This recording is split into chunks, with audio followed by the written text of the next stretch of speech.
Good morning. Have a nice day. नमस्कार, सलाम, सत श्री अकाल। जिस वक्त मैं कॉलेज स्टूडेंट था, सॉरी कॉलेज तो गया ही नहीं मैं, जब मैं यूनिवर्सिटी में पढ़ता था, ग्रेजुएशन पोस्ट ग्रेजुएशन कर रहा था, उस वक्त नावल आया करते थे। ये जासूसी नावल, जासूसी दुनिया करके आया करते। पता नहीं इब्ने सफी साहब थे या एच इकबाल साहब थे, कौन थे, मुस्लिम लेखक थे, बड़ा अच्छा लिखते थे। उन नॉवेल्स में एक शौकत नाम करके करेक्टर होता था, शौकत अली। तो वो शौकत अली करेक्टर जो है ना, एक डायलॉग बोला करता था, मारो घुटना फूटे आंख। उस वक्त मेरे समझ में ये डायलॉग नहीं आया कि क्या मतलब मारो घुटना फूटे आंख। अब पता लगा। इस सरकार ने या किसी भी सरकार ने, चाहे पाकिस्तान की सरकार हो, बांग्लादेश की सरकार हो, any government which is fighting against corona, corona के विरुद्ध जो भी सरकारें जद्दोजहद कर रही हैं, उन्होंने, किसी भी सरकार ने अपने लोगों को तंग करने के लिए कुछ नहीं किया। कोई मदद ही की होगी थोड़ी बहुत, जैसे हमारी सरकार ने मदद की लोगों की, कि 3-4 मौकों पर यह कहा कि हम लोगों को मुफ्त में राशन देंगे, मुफ्त में दालें देंगे, चावल देंगे, वगैरह वगैरह। चलो नहीं दिया ये बात अलग है, परंतु यह बात सुनने में कितनी अच्छी लगती है, कानों में रस सा घुल जाता है ना। कि देखो सरकार कितनी अच्छी है, मुफ्त में राशन देगी, तो किसी को कोई नुकसान नहीं पहुंचाया सरकार। सिर्फ लॉकडाउन किया, सिर्फ कर्फ्यू लगाया। उस कर्फ्यू के कारण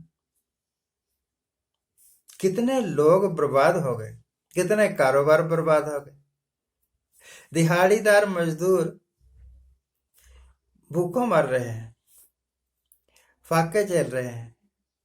ये सारा कुछ चोट तो मारी थी कोरोना पर, और चोट पड़ी गरीबों के पेट पर। गरीबों के अलावा वो सारे मिडिल क्लास लोग, वो सारे छोटे दुकानदार, जिनकी रोजी रोटी रोज कुछ ना कुछ करना, इस करके उनकी रोजी रोटी चलती थी, रोज कमाना रोज खाना, और सब कुछ बंद। अब वो मर तो रहे हैं भूखे, तंगी तो है उनको, क्योंकि आमदन नहीं है, आमदन नहीं है, इस करके उनको बिल भरने मुश्किल हो गए।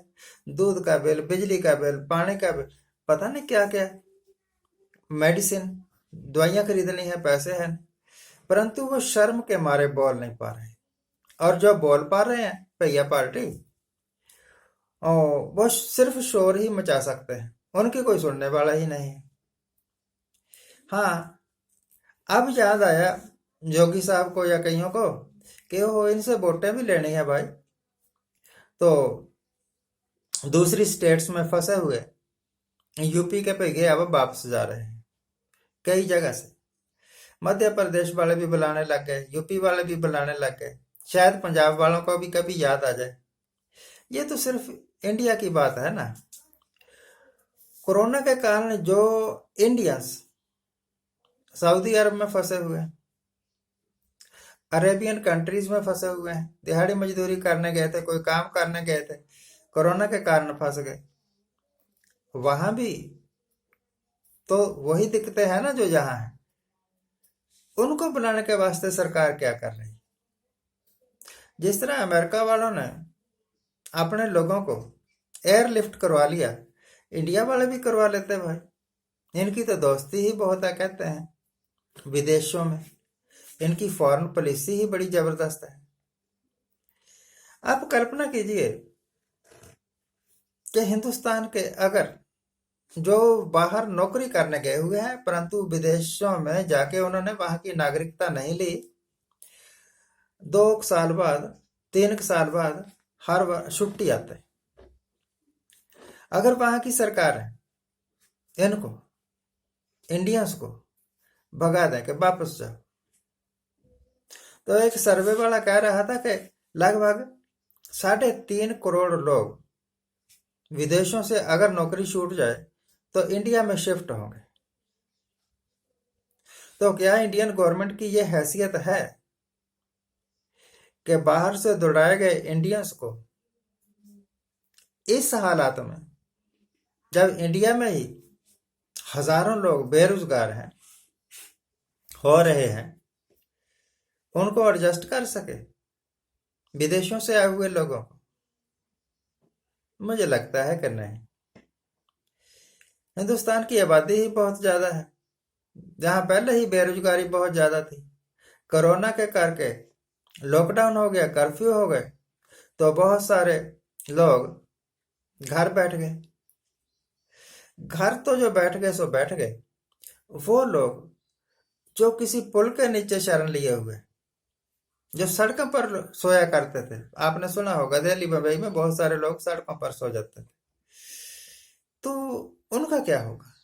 वो कहाँ हैं? वो हजारों लोग जो हर रोज हॉस्पिटल्स में जाते थे अपनी अलग अलग बीमारियों का इलाज करवाने के वास्ते, वो कहाँ है? क्या सारे जादू के जोर से ठीक हो गए? मैजिक स्टिक है क्या? अब सिर्फ कोरोना के मरीज ही रह गए हिंदुस्तान में और बाकी बीमारियां रफू चक्कर हो गई? अब कोई भी मरीज नहीं है हिंदुस्तान में, ना टीबी का मरीज है, ना कैंसर का मरीज है, ना हार्ट का मरीज है, ब्लड प्रेशर वगैरह तो मामूली बीमारियां है ना। तो ऐसे क्या बना उनका? क्या बना उनका?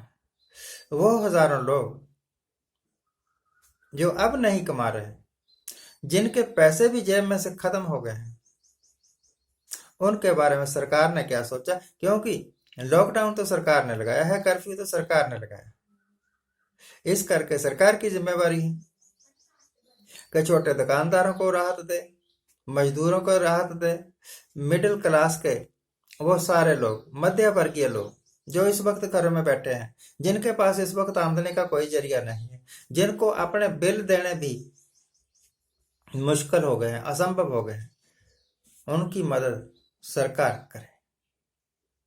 अगर सरकार लाखों करोड़ रुपया इंडस्ट्रियलिस्ट्स का टैक्स में माफ कर सकती है, अगर सरकार लाखों करोड़ रुपया डिफॉल्टर्स का, बैंकों के डिफॉल्टर्स बट्टे खाते में डाल सकती है, तो सरकार अपने ही जनता का, अपने ही नागरिकों का दुख क्यों नहीं समझ पाती? इनको क्या मदद दे रहे हैं?